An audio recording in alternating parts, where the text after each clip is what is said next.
So before you take a look at this video, make sure you've already looked at German personal pronouns.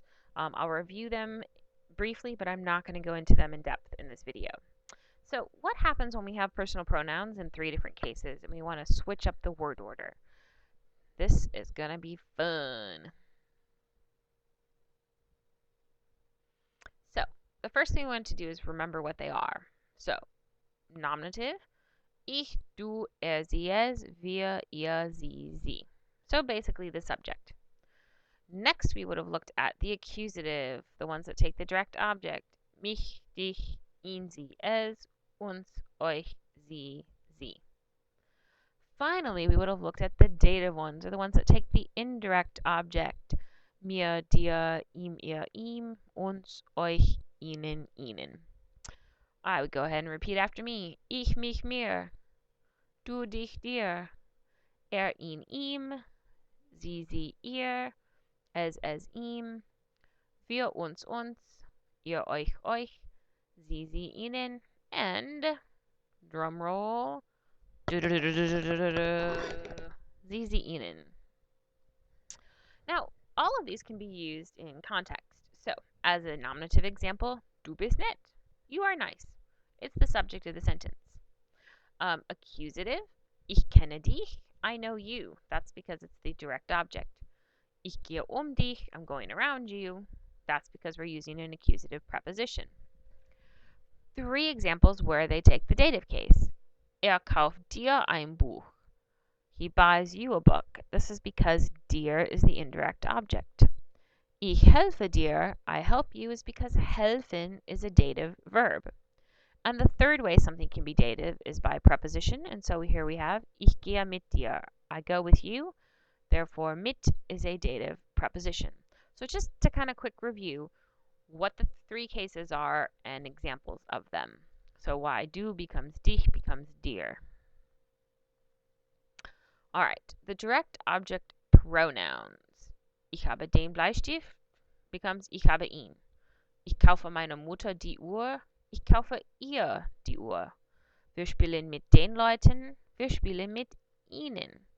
Und ich habe die Kulis. Ich habe sie. So when we've been looking at sentences so far, you'll notice we already have, let me go ahead and highlight this for you. We have pronouns as our subjects. But the one thing that we've seen thus far has been only one pronoun in the predicate part of the sentence. So anything after the verb. What happens when we have more than one? Or we're going to just change one over the other. Like in this example, I chose to change my mother. But instead of saying I buy her the clock, why can't I say I buy my mom it? What happens in German? So make sure all these are written down. And then hit continue. Because this is going to get crazy. All right. Repeat after me. No pronouns, no change. No pronouns, no change. I hope you repeat it after me. Now, I know this doesn't mean this is not a pronoun. What I mean by no pronouns is I mean no pronouns in the predicate part of the sentence. Okay? He gives. This is the subject, and this is the verb, aka subject. Everything after that is the predicate. So when there are no pronouns, we don't change it. We still have indirect object dative, and then we have direct object accusative. So no pronouns, no change. No pronouns, no change.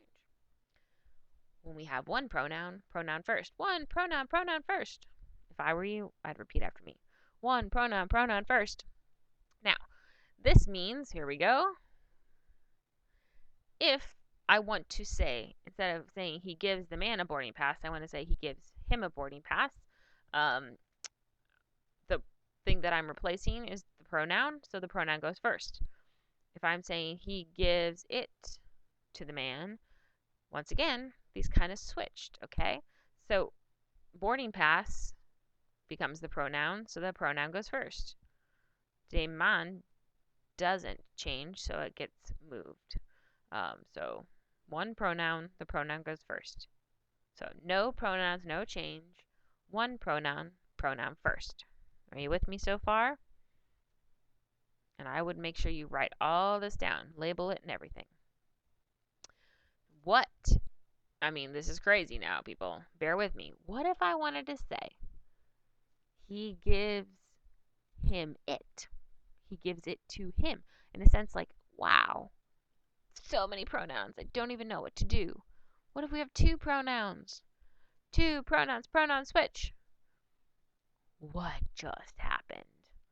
That means what used to be indirect object here, or accusative, switched with the dative. We just totally switched things up.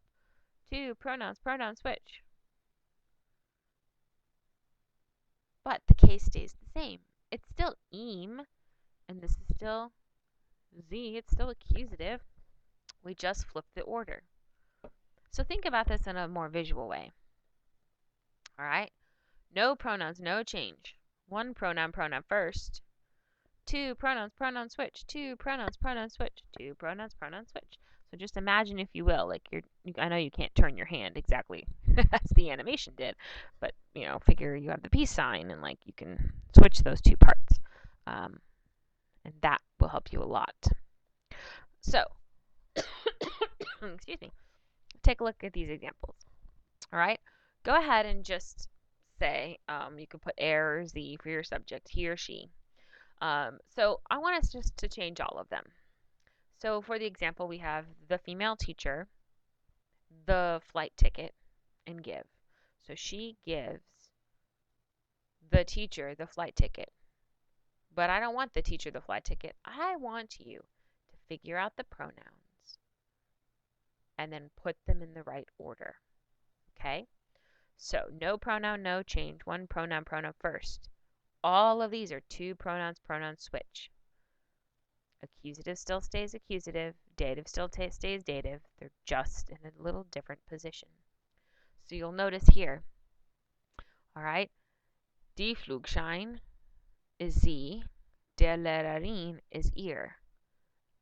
Once I figure those out, then I had them switched.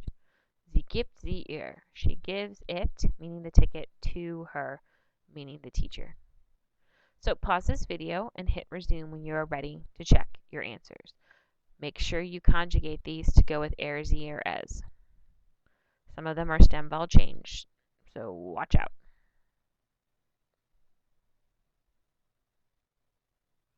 Nummer 1.